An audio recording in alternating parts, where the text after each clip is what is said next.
हर महादेव दोस्तों, श्री शिवाय नमस्तुभ्यम। जैसा कि आप सबको पता है कि हमारे दिल्ली में रोहिणी सेक्टर 10 में जैपनीज पार्क में शिव महापुराण की कथा चल रही है पंडित प्रदीप जी मिश्रा के द्वारा।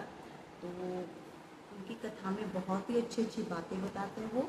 तो आज मुझे भी कुछ बातें बहुत अच्छी लगी, तो मुझे लगा कि शायद मैं बता दूँ आप सबको। वैसे तो आप सब लोग मुझे पता है, कोई बहुत ही कम लोग ऐसे होंगे जो उनकी कथा नहीं सुनते होंगे, पर ये है कभी किसी मजबूरी में या किसी कारणवश हम लोग कथा नहीं सुन पाते। तो इसके लिए मैं बस आज जो कथा में कुछ छोटी छोटी ज़रूरी बातें बताई है मैं आप लोगों को वो बताना चाहती हूँ।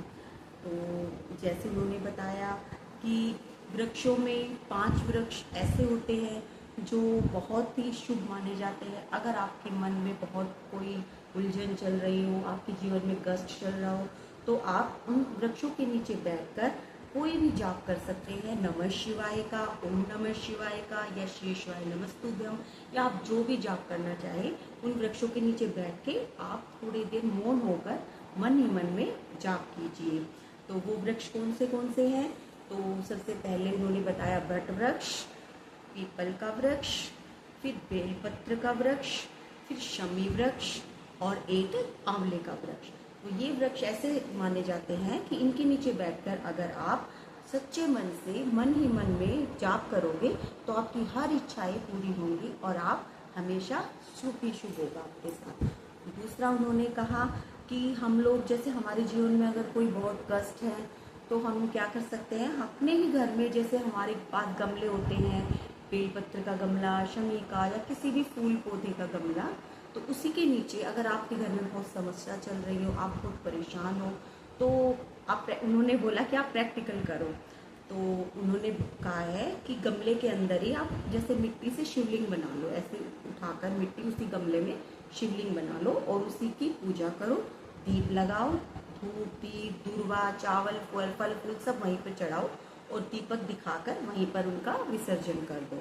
और विसर्जन करने से पहले थोड़ा सा जल उनका से छुआकर अपने घर के मुख्य द्वार पर लगा दो। उससे भी 15 दिन उन्होंने कहा है आप लगातार करो, उसके बाद देखो आपकी सारी बाधाएं दूर हो जाएंगी। उन्होंने ये कहा है आज की कथा में।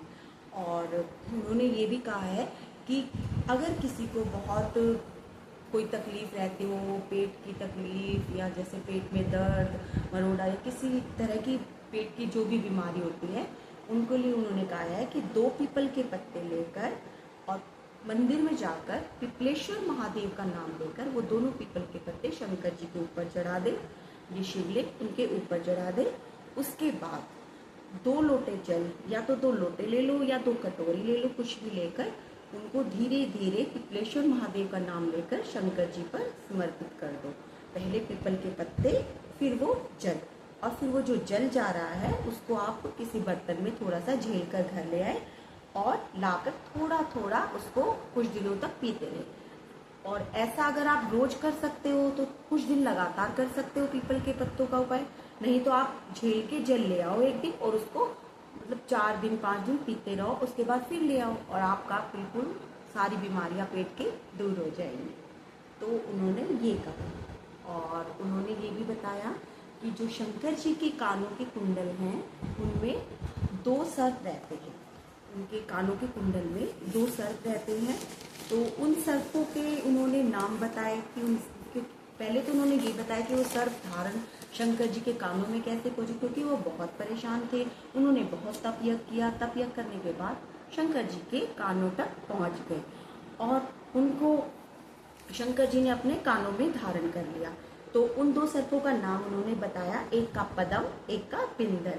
एक का पदम, एक का बिंदल, ये दोनों शंकर जी के कानों में सर्प रहते हैं। तो उन्होंने कहा कि उन दोनों का नाम लेने से भी बहुत सारी हमारी समस्याएं दूर हो जाती हैं। तो हमें क्या करना है, महादेव जी के मंदिर में जाकर, शंकर जी के मंदिर में जाकर एक बेलपत्र लेना है। एक बेलपत्र की जैसे 2 पत्तियां होती है और बीच में जो डंडी होती है उसके साथ हमें दूर्वा लगानी है। दूर्वा और बेलपत्र लेकर हमें शंकर जी के मंदिर में जाना है और शंकर जी के मंदिर में जाकर उस दूर्वा को, मतलब उन्होंने कहा है कि जो दूर्वा है उसको और बेलपत्र को पहले शंकर जी के ऊपर ऐसे समर्पित करना है, फिर हमें धीरे धीरे जल चढ़ाना है। तो हमें कितनी बार करना है? 7 बार। हमें क्या करना है, बेल पत्र के बीच वाली जगह जो है वहाँ थोड़ी सी दूर्वा लगाकर 7 बार शंकर जी के शिवलिंग को छुआना है। जैसे ऐसे 1 बार, 2 बार, 3 बार, 4 बार, 5 बार, 6 बार और 7 बार। 7वीं बार हमें चढ़ा देना। और हमें 7 बार जब उनके ऊपर जब दुर्वा और बेलपत्र छुआएंगे तो नीलमदेश्वर महादेव का नाम लेकर। किसका? नीलमदेश्वर महादेव। और शंकर जी का नीलमदेश्वर महादेव नाम कैसे पड़ा, ये भी उन्होंने बताया गुरु जी ने। उन्होंने कहा कि जो शंकर जी के यहाँ पर पेट पर एक सर्प बंधा रहता है, उसका नाम नील है। उसी सर्प के उसका नाम नील होने की वजह से शंकर जी का नाम पड़ गया नीलमदेश्वर महादेव। तो गुरु जी ने बताया कि नीलमदेश्वर महादेव का नाम लेकर जो ऐसे पूजा कर लेते हैं, उनका उदर से लेकर और जंघा तक की जितनी भी बीमारियां होती हैं, चाहे वो मासिक धर्म से रिलेटिव हो, पेट में पथरी हो, किडनी, कुछ भी हो, मतलब जेंट्स हो या लेडीज हो, किसी को कोई भी दिक्कत हो, वो ये उपाय कर सकते हैं, तो उनको बहुत आराम होगा। तो जैसे कि मैंने बताया, एक बेलपत्र लेनी है, उसके बीच वाले हिस्से पर दुर्वा को ऐसे ऐसे पकड़ के उसके साथ और शंकर जी के शिवलिंग पर ऐसे छुआना है 7 बार नीलमदेश्वर महादेव का नाम लेकर। और 7वीं बार उसको चढ़ा दो और 7 बार ही जो आपके हाथ पे लोटा जल ले रखा आपने, ऐसे थोड़ा थोड़ा करके 7 बार वो जल भी चढ़ाना है।